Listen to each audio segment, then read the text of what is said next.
Olwaleero tulina ebigambo bibiri.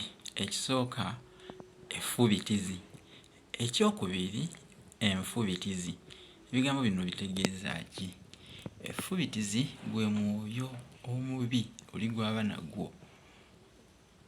Omwoyo ogwo gusobola okumuviirako okufaayo ennyo okulaba ng'afiiriza abantu abalala ekirungi, kubanga omwoyo ogwo gwe gutayagaliza muntu yenna kirungi. Kyova olaba baakiggyako n'enjogera, sinanjogera bwogezi wabula lugero lugamba nti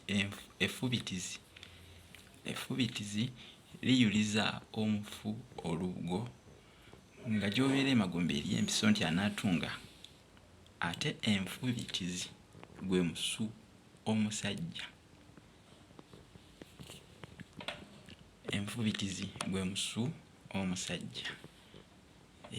Nze Munnabusiro Boosa Musisi Sengule 22. Bagereza byemunjagaliza mwebale abafaayo okugoberera eby'ensonga bino wano. Akuume atakuumira mu kkemba.